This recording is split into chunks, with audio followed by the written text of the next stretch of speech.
প্রাকৃতিক দুর্যোগের কারণে আমরা আপনাদের জন্য সুন্দর বসার ব্যবস্থা করতে পারিনি। এজন্য আমি আবারও সংগঠনের সভাপতি হিসাবে রহিমাবাদ সামাজিক উন্নয়ন সংগঠনের সকল সদস্যের পক্ষ থেকে আপনাদের কাছে ক্ষমা প্রার্থনা করছি। আপনারা এটাকে ক্ষমা সুন্দর দৃষ্টিতে দেখবেন। আমাদের সংগঠনের নাম রহিমাবাদ সামাজিক উন্নয়ন সংগঠন। এসব মিলে ঐক্য করি, সফল সমৃদ্ধ গ্রাম করি। আমরা যেদিন সকলে মিলে একত্রিত হতে পারবো, সেদিন হয়তো আমরা এই রহিমাবাদ গ্রামকে সফল এবং সমৃদ্ধ হিসেবে গড়ে তুলতে পারবো। আল্লাহর রহমতে আপনাদের সহযোগিতায় আমরা অল্প সময়ের মধ্যেই সেই কাজ অনেক দূর এগিয়ে নিয়েছি। আমরা ছোটবেলায় একটি গল্প করেছিলাম, একতাই বল। একতা যদি না থাকে, ঐক্য যদি না থাকে, সেখানে সেই প্রাচীর সহজেই ভেঙে ফেলা যায়। কিন্তু একতা যদি থাকে, একটি লাঠি যেমন সহজে ভেঙে ফেলা যায়, 5টি লাঠি বা 10টি লাঠি একত্রিত করলে সেগুলো কিন্তু সহজে ভেঙে ফেলা যায় না। তাই আমরা স্লোগান তৈরি করেছি, এসব মিলে ঐক্য করি, সফল সমৃদ্ধ গ্রাম করি।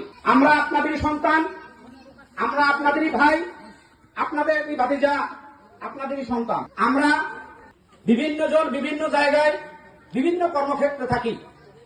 বাংলাদেশের বিভিন্ন প্রান্তরে আমরা বিভিন্ন জন বিভিন্ন কাজে নিয়োজিত।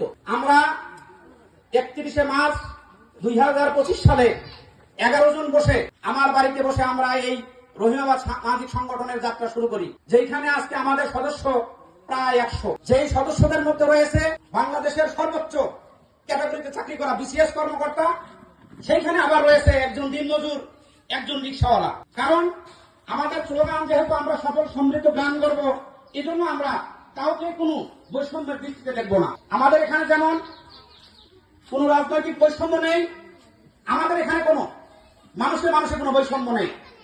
আমরা রহিমাবাদ গ্রামের মানুষ, আমরা সবাই এক। আমরা আমাদের উদ্দেশ্য, আমাদের লক্ষ্য হলো, আমরা যারা একটু 3 বেলা খেতে পারি, যে 1 বেলা খেতে পারে আমরা তার পাশে দাঁড়াবো, যে 2 বেলা খেতে পারে, যে 1 বেলাও খেতে পারছে না আমরা তার পাশে দাঁড়াবো। এটাই আমাদের উদ্দেশ্য। এই উদ্দেশ্যে নিয়ে আমাদের যাত্রা। এর পাশে রহিমাবাদ গ্রামের সকল মানুষ যদি আমাদের পাশে থাকে, আগামী দিনে বা অল্প সময়ের মধ্যেই আমরা সেই সফল সমৃদ্ধ গ্রাম হিসেবে গড়ে তুলতে পারব। আশা করি আগামী দিনে রহিমাবাদ গ্রামের প্রত্যেকটি মানুষ যার যার অবস্থান থেকে এই সামাজিক সংগঠনকে সবাই সহযোগিতা করবেন এবং সফল সমৃদ্ধ গ্রাম হিসেবে গড়ে তুলতে